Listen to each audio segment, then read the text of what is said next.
setelah saya mendengar dari itu saya juga, ini padahal bukan komunitas, orang tua anak spesial ini ya, tetapi komunitas di luar sana yang secara umum juga terjadi seperti itu. Jadi bukan karena komunitas kita aja, tetapi di luar sana juga banyak yang seperti itu. Nah, yang ada pandangan baru dari bukan baru, Pak, ada pandangan yang hampir sama dengan Dokter Ali. Tetapi, saya mendapatkan masukan ini dari komunitas lain, yang menurut saya, hmm, berarti ini terjadi di semua manusia, hampir di semua manusia bahwa kita me mengasihani diri kita sendiri dengan berbagai macam alasan. Seperti, "Oh, saya kan nggak punya uang, uang saya kurang banyak," atau, "Saya repot, saya apa." Nah, itu semua memang, apa ya, menjadi usaha kita itu juga, eee, yang menentukan hasil daripada yang kita terima, ya. Jadi pada waktu ini saya juga mau mereview, mungkin mengulang kembali, bahwa apapun yang kita lakukan di sini, ya, atau hasil yang akan kita terima, itu selalu berbanding lurus dengan usaha kita. Nah, walaupun mungkin di sana ada banyak orang tua yang, tidak merasa bahwa apa yang dilakukan itu sudah maksimal, karena kondisi situasi, setiap harinya, sehingga mungkin ada yang tidak bisa melakukan atau mengusahakan untuk anak-anaknya. Nah, terus saya tersadar juga bahwa kita harus menyadari prioritas kita itu yang mana. Nah, kalau pekerjaan, ya saya juga itu juga untuk saya sendiri. Pekerjaan itu tidak akan pernah selesai dan kita harus smart ya. Smart itu work smart bukan work hard. Jadi kita harus pandai-pandai untuk bisa melakukan pekerjaan itu nggak semuanya dilakukan oleh kita. Ya kalau bisa dilakukan oleh orang lain ya kenapa harus kita? Nah, itu yang bisa membuat kita, berpikir kita masih punya, kita bisa merilis waktu-waktu yang nggak perlu kita lakukan untuk dilakukan oleh orang lain, sehingga kita punya waktu untuk, anak kita. Nah, terus kalau umpamanya, alasan-alasan itu kita nggak carikan solusi, nanti kita akan terjebak di situasi di mana kita ya nggak pernah bisa keluar dari situasi, repot itu. Nah, padahal itu bisa disiasati dengan cara yaitu nggak semua harus bisa kita lakukan sendiri, harus kita lakukan sendiri. Jadi ya dengan cara itu saya berharap orang tua bisa mempunyai kelebihan waktu, kelonggaran waktu untuk melakukan hal-hal yang lebih penting. Nah, karena yaitu semua itu berdasarkan niat kita. Setelah kalau niatnya datang terus kita mikir, cari jalan, setelah nyari jalan kita akan kalau niat kita oke, biasanya pasti dikasih jalan. Nggak tahu tuh jalannya macam-macam ya, tapi coba tiap orang nggak sama akan dapat jalan. Nah, setelah kita dapat jalan kita lakukan dan kita kembali harus melakukan apa yang harus kita lakukan, yang nggak bisa digantikan oleh orang lain, yang harus kita lakukan sendiri. Nah, itu yang mau saya sampaikan ke, para orang tua di sini, supaya mungkin lebih saya mau me hanya menyadarkan lah, karena banyak orang tua yang ya memang kita semua orang tua nggak ada yang mau disalahkan ya, ya kita semua nggak salah lah. Tetapi kalau kita sudah tahu, oh ada yang, solusi yang lebih bagus, jadi kita lebih enak, eee, kita harus bisa menerima kesadaran yang baru ini bahwa sebenarnya kita masih bisa kok melakukan yang lain. Ya, itu aja. Karena saya sama-sama kita sama-sama orang tua, saya tahu apa yang dialami oleh orang tua. Jadi kita semuanya waktu kita sehari cuma 24 jam, dikurangi tidur, sisanya itu sudah dibuat macam-macam. Nah, kita harus berhemat sama waktu kita. Kita pergunakan waktu kita untuk sesuatu mungkin yang lebih bermakna yang mungkin selama ini nggak bisa kita lakukan. Ya, itu aja.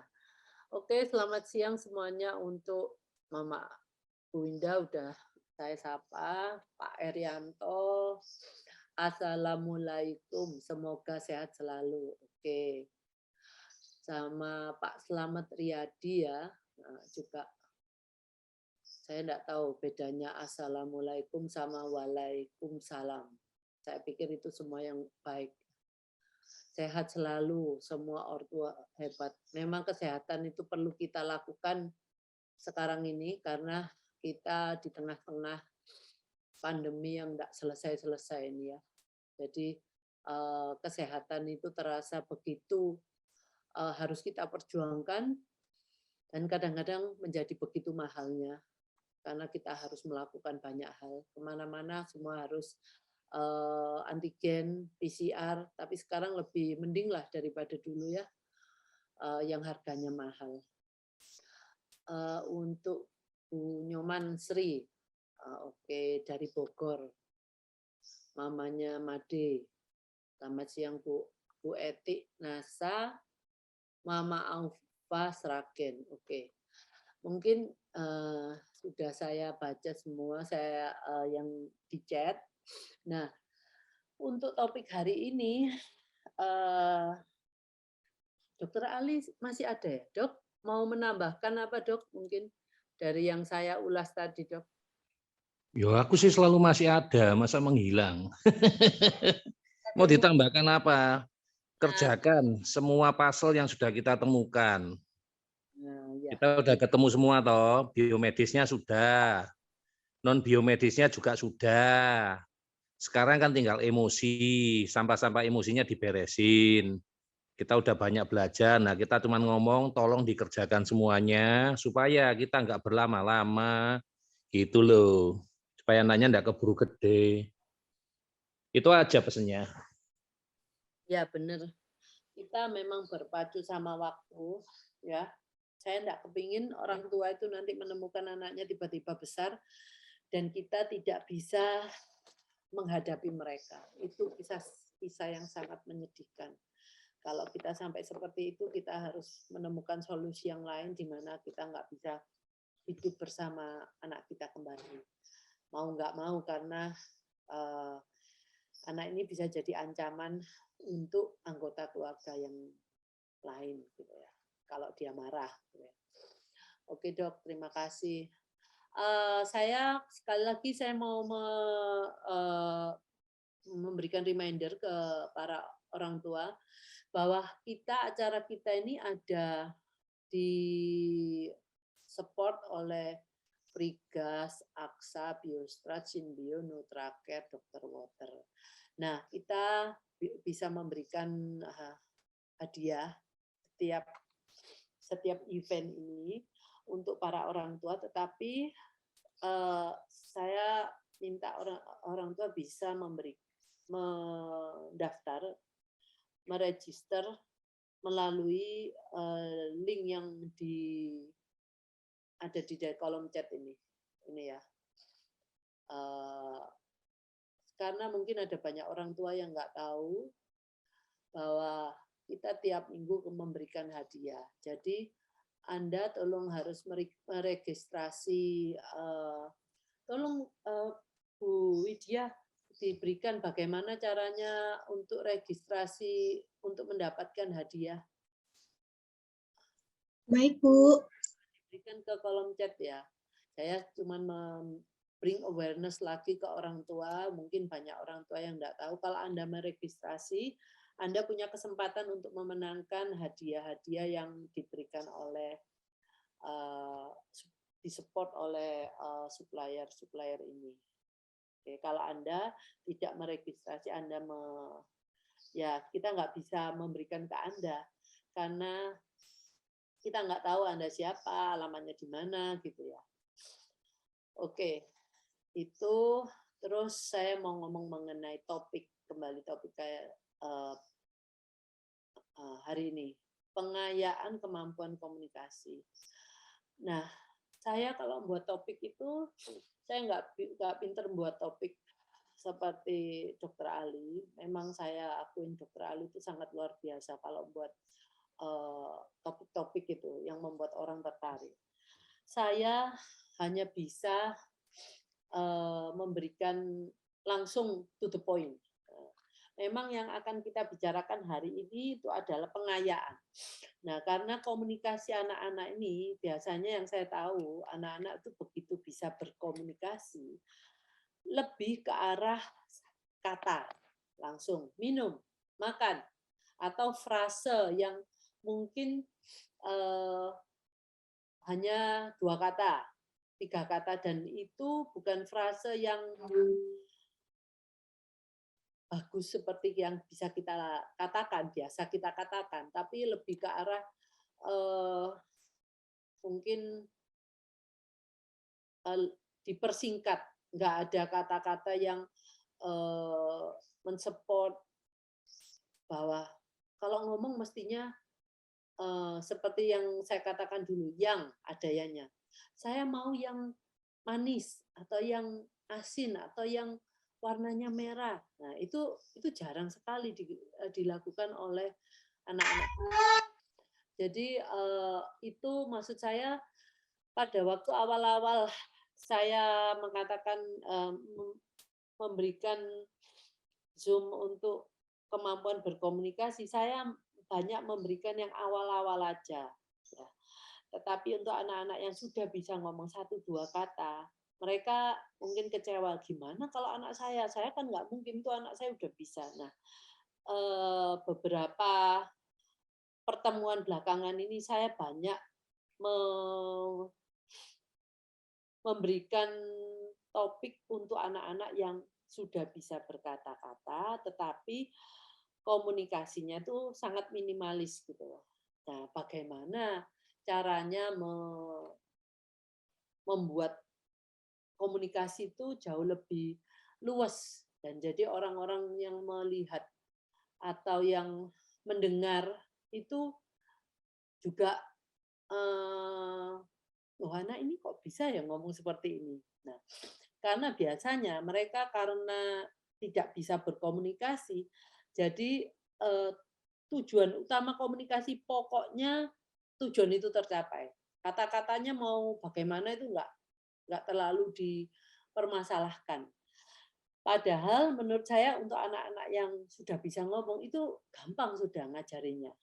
Ya, tinggal kita bagaimana kita mendirect mereka, bagaimana untuk memperkenalkan kata-kata itu.